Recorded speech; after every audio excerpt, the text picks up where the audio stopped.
We continue this sermon series on being valiant. And in the next couple of sermons leading to Palm Sunday, leading to Easter, we're going to look at how Jesus was valiant, how Jesus was bold and courageous. And today what we want to look at is Jesus in his boldness and his courage spoke counter the culture, the trends, the customs of the culture. And so I have before you an outline. You can follow me in your bulletins, where I'm going with this sermon today. What is culture? The meaning of culture is the belief, customs, arts, etc. of a particular social group, place, or time. It is a concept that encompasses the social behavior, institution, and norms found in the human society. So you can see what culture is: the customs, the belief, the arts, the things that are very common and is held closely by a particular group or society. In the USA, most people, I would say, we have a culture that, I'm going to say something, and since I moved to Texas, I don't know if it's true about Texas, but it seems to be normal for a lot of other parts of the USA. In the USA, people basically follow the laws of how to drive. Notice I said, since I come to Texas, I don't know about Texas. But people normally do, in the United States culture, follow the laws of driving. They stay in their lanes, and they wear their safety belts, and kids are in their car seats, and they normally do it like that. But how do you know someone is Hispanic?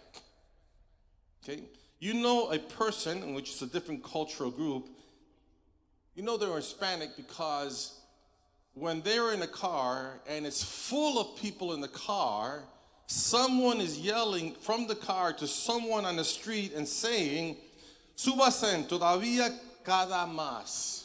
In other words, they're in the car yelling to someone on the streets, "Hey, we still have room in this car." That's just a different cultural understanding. All of us live in cultures. All of us follow certain norms and so forth. And sometimes the standards and the norms are good in a culture. And sometimes they're not so good. Sin entered the world through Adam and Eve's rebellion, and individually it just caused us to change, and we have weaknesses and sin in our lives. Equally true in culture. Sin has entered every culture and society and has influenced to such an extent that there are aspects in society and culture that are not good. So here we are, Matthew chapter 5. Jesus is preaching on the Sermon on the Mount. And in this chapter, at the Sermon on the Mount, Jesus speaks against many cultural practices, many human traditions in his time. It's 2,000 years ago. And he presents the correct biblical worldview. That's what he does. He presents the correct one. Or in other words, he speaks counter the culture, what they were following. And Jesus was valiant and bold, and he had no problems speaking against what he saw in society. Today, we're going to present a summary of some of those wonderful teachings of Jesus, the Creator, that are found particularly in Matthew chapter 5, and how these teachings are still countercultural today. They still are. So here's my first point. And if you're following me with bulletin, by the way, I'm normal. I'm skipping some stuff.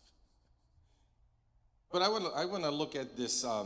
It says in chapter 5, verse 22 and 21. I'm just going to read part of that. "You have heard it said to the people long ago, 'You shall not murder. Anyone who murders will be subject to judgment. But I tell you that anyone who is angry with his brother or sister will be subject to judgment.'" So what's the culture? What's the thinking of the people that Jesus is presenting a truth or a countercultural teachings from the Creator God. Well, it seemed to be that in that culture at that time, they thought, okay, don't do the outward acts of what is evil and what is wrong.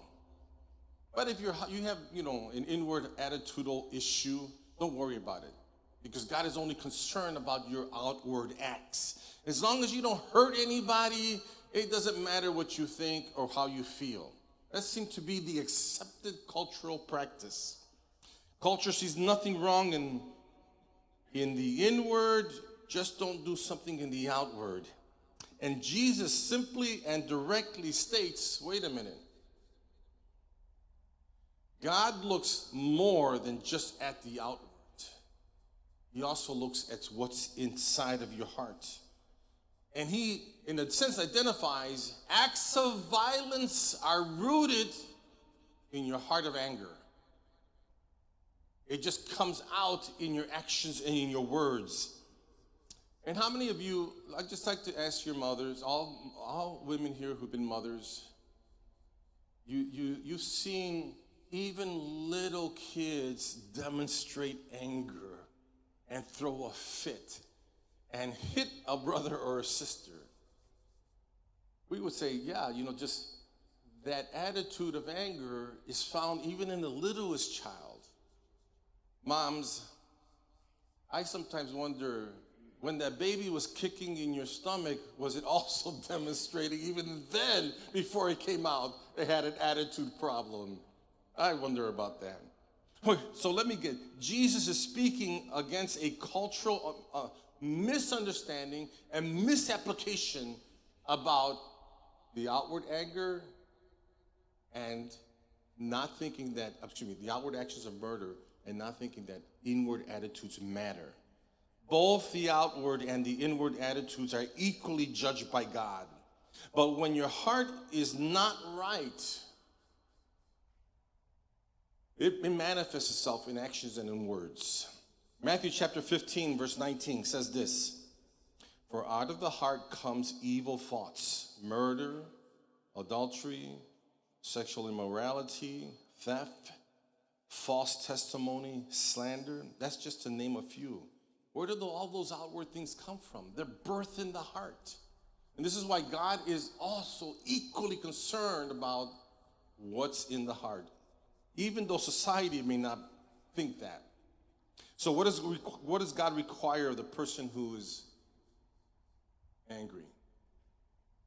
What does require of that person who lets the anger out and curses someone, because he deals about that, and just berates someone? What does God expect from them? Of course he expects confession, and of course he expects repentance, and of course he expects self-control over your anger.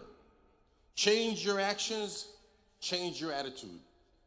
The scripture identifies that as you are in your heart, so will you act out in your life. That's different than counterculture. That's different than culture. They just say, doesn't matter what you think, just don't hurt anybody. And God says, no. He is concerned about what you think. He is concerned, and he addresses it. He says, change your heart. And that's what we gotta. That's one of the things that we gotta apply today. Now, is that too difficult? Is that countercultural today? What Jesus is saying? For many people, this alone is radical. This alone about dealing with the heart is counterculture. Not to curse people, not to react, not to strike out in anger. But let me tell you, hold on, hold your horses. Okay, his expression goes. Jesus is much more radical. He says, if you look at verse 23 and 26, he says, "Therefore, if you are offering your gift at the altar, and there remember that your brother or sister has something against you, leave your gift there in front of the altar. Go first and be reconciled to them, and then come and offer your gifts." I just want to read that part. Here's the culture.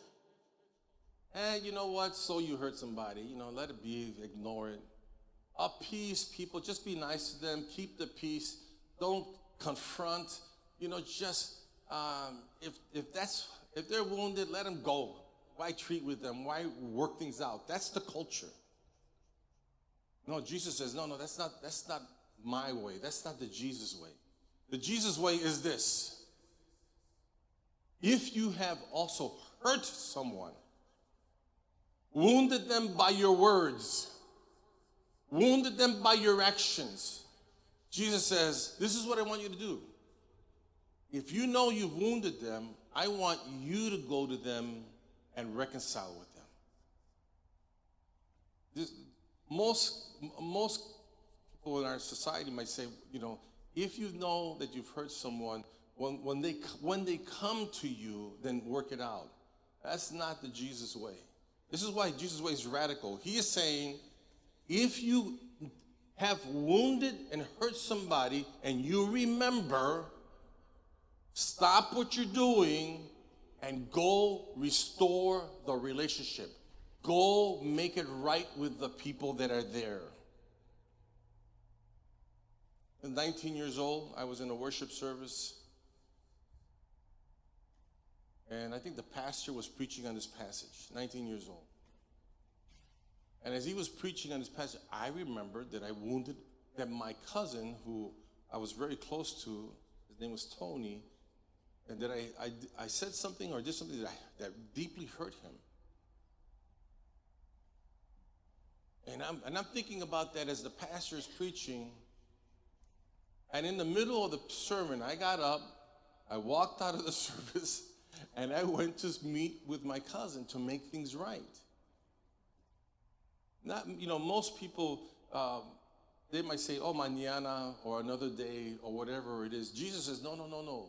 Go right away and make it right with the person. Seek peace. Seek reconciliation. Jesus taught, don't wait at all. He says, go. It is like the Ephesians passage where Paul says, don't let the sun go down on your anger. Right away, deal with people, reconcile with people. This is the Jesus way. By the way, I think it takes a lot of courage to do that. You have to be valiant. You have to be bold. There's a little bit of humility that you go to someone and you say, I'm really sorry that I hurt you. That what I said or what I did wounded you. I was wrong. I want to be right with you. Can you forgive me? That's the Jesus way. In the present culture, they may say ignore, don't do anything, but Jesus says, no, you go. You meet with them. You make it right with them. The world says, follow us, do it our way, but Jesus says, no. His truth goes beyond the outward actions to the where is your heart. And today, while you sit here, ask yourself that question. I'm challenging you. Do you know someone that you've wounded? You know someone that you've hurt? Then the Lord wants you to reconcile. Because that's the way, that's the instruction. This is, by the way, this is why I think Christianity, I'm going to say it this way, but is for people who are willing with boldness to follow what he wants to do. Weak, timid people, they may look at Christianity and say, oh, that's too hard. I don't want to do that. It's a challenge. Jesus presented, this is the truth. Follow it that way. This is what he presented. We're doing this sermons on Matthew chapter 5. We could take weeks covering each paragraph. And we're only just touching a little bit today, just a little bit. And we just played that song, it's young people, it's about I'm a rebellion. It's not about I'm a rebellion to Christ or to God, but we're rebellious towards the culture. The culture wants us to be like them, and we're saying, no, we will not. We're following Christ, who also was rebellious to the culture. He was counterculture. What does that mean? He was They walked in darkness and they liked the darkness, and Jesus came and he said, I am the light. And the light exposes what's in darkness.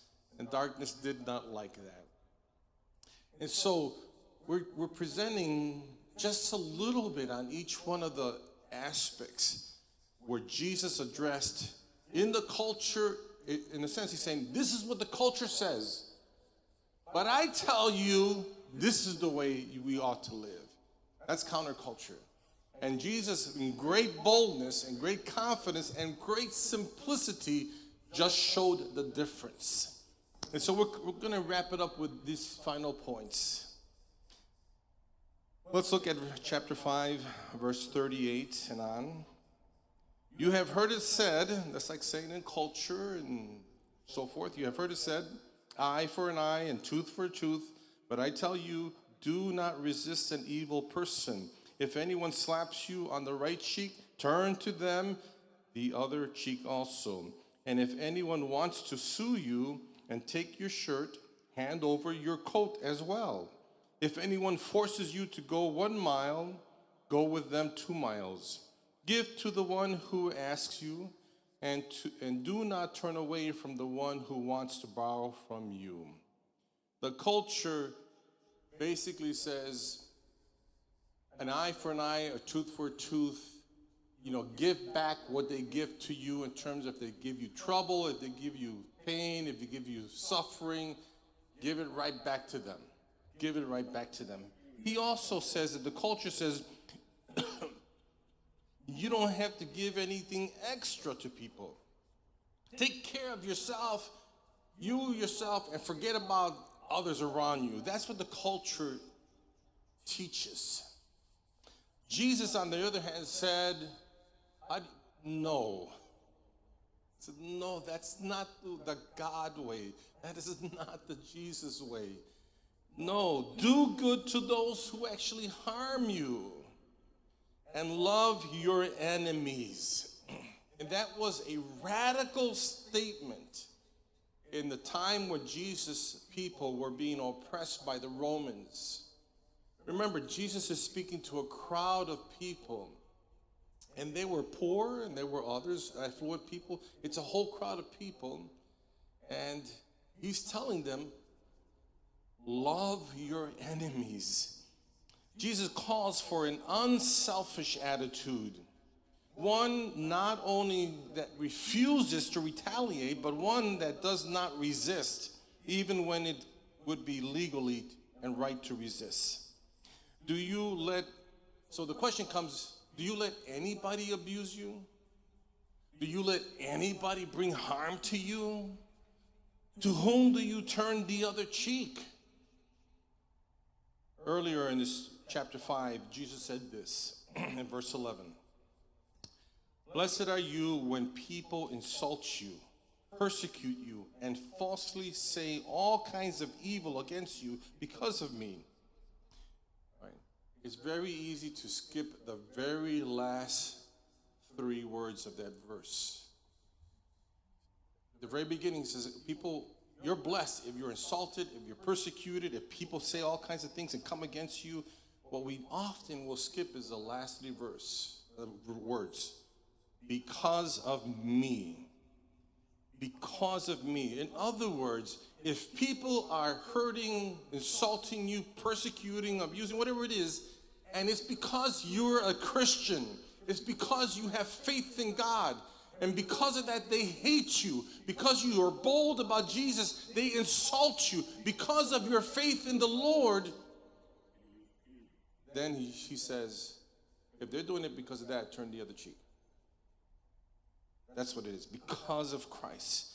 Of course, you should defend if someone breaks into your house and violently tries to take you and hurt you, and it's not because of Christ, you need to defend yourself. I'm from Chicago. There's a lot of violence there, and they are anti-gun politically in the state of Illinois and Chicago. And I grew up there, and I always thought everybody in Texas carries a firearm.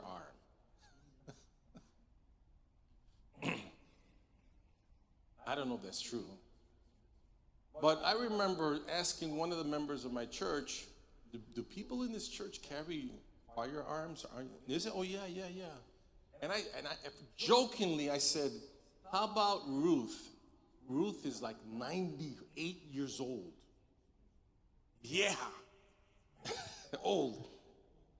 And she goes around with a walking chair. Okay. And I said, okay. What about Ruth? Does she carry something? And he said, if you look in her purse, you'll find something. I went, what?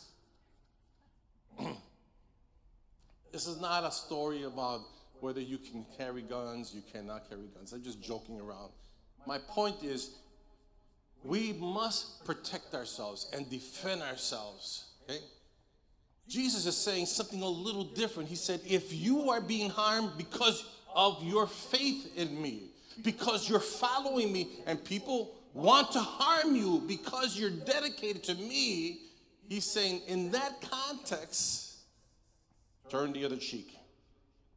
Look at, and he says, love your enemies. Verse 43, you have heard it said, okay, love your neighbor and hate your enemies. But I tell you, love your enemies and pray for those who persecute you. How do you love your enemies who are persecuting you because you follow after Christ? Well, Jesus says, okay, first, don't seek revenge. Don't operate by a tooth for a tooth or an eye for an eye. Forgive them and do good to them. In Romans chapter 12, I'm just going to read part of that, starting from verse 17 and on. Paul said, and Paul was in Rome, he was persecuted quite a bit because of his faith. Verse 17 says, do not repay anyone evil for evil. Go down to verse 20. On the contrary, if your enemy is hungry, feed him. If he is thirsty, give him something to drink. In doing this, you will heap burning coals on their heads. Verse 21, do not be overcome by evil, but overcome evil with good. That's the Jesus way. Do good. And why do we do that? Well, Peter, who also was persecuted, he said, Jesus left an example. In 1 Peter chapter 2, verse 21 and on. To this you were called, because Christ suffered for you, leaving you an example that you should also follow in his steps. Look at verse 23. When they hurled their insults at him, he did not retaliate. When he suffered, he made no threats. Instead, he entrusted himself to him who judges justly. Leave it to God. Leave it to God. Some good examples of how to love your enemies. Remember, we do good to them. Jesus saying, provide for them. Walk the extra mile with them. Verse 44, Matthew chapter 5 says, but I tell you, love your enemies, pray for those who persecute you. At least do that. That's kind of hard, too. Someone is hurting you. Someone is wounding you. Someone is after you. And Jesus says, okay, I know you want to tooth for tooth, eye, not you and you. Jesus, pray for them. Really? It's kind of hard to not want to hurt someone who hurts you. And then Jesus says, you see that person? Pray for them.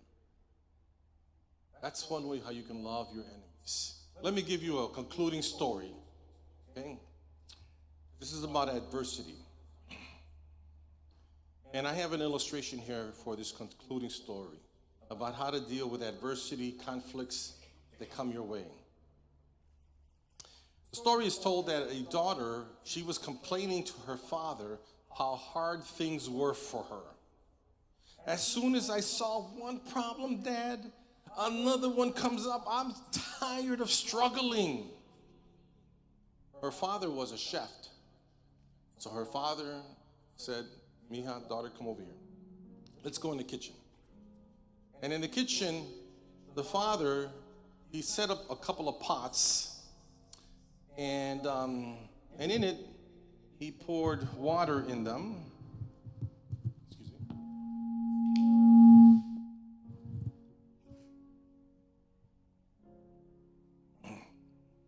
just going to illustrate something to them.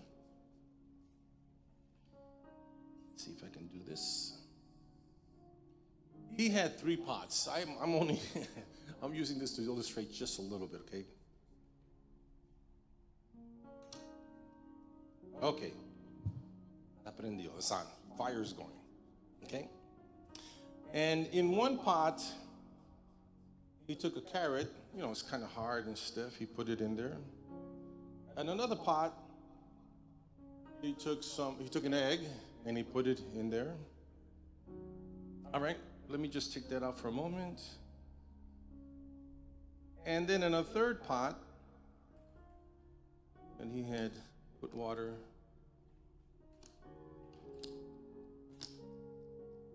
Took some coffee grounds. And he poured it in the pot. Okay. And he let it cook, let it boil. Fire was doing its work. And he just sat and he waited for a while and he didn't say anything to his daughter. And the daughter's waiting, okay. What are you trying to do, Dad? Okay. And after a while he went over and he turned off all the burners. Okay. And then one of the first things he did was, I gotta switch things around.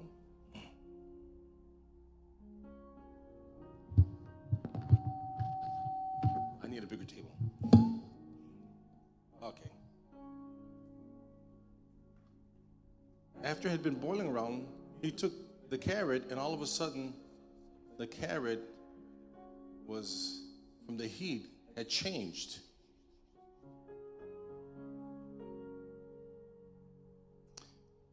Then he took out the egg that he had cooked, and all of a sudden, the cover and the shell was coming off. It changed.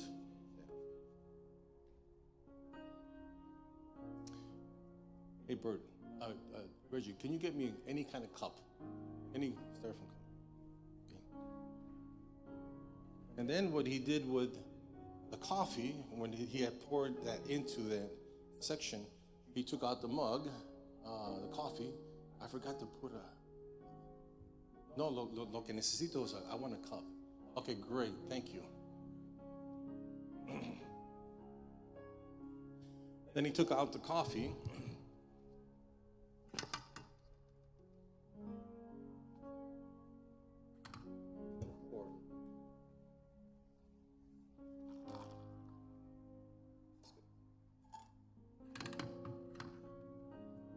And he took that out.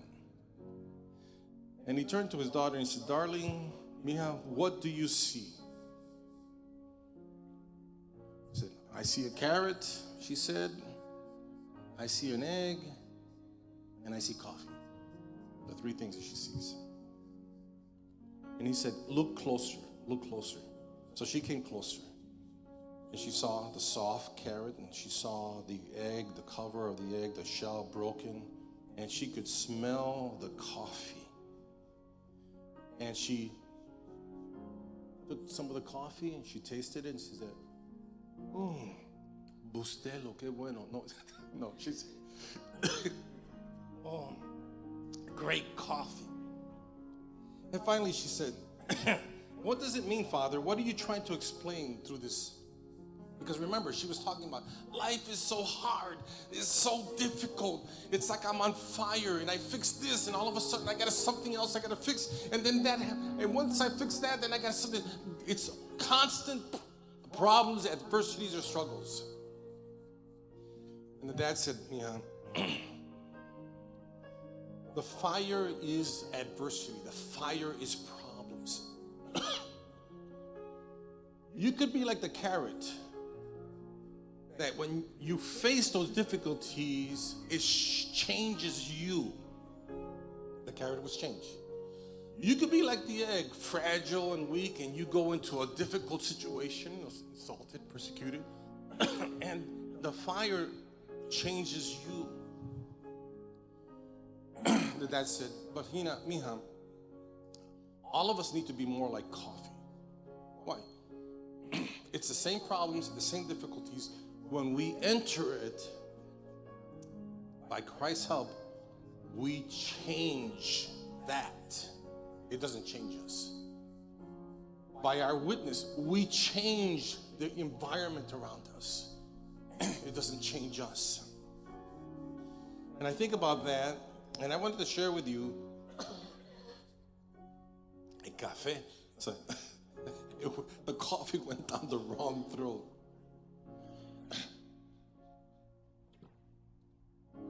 Jesus is saying, in the culture is ever trying to get us to be like the culture. It's a dark, dark place.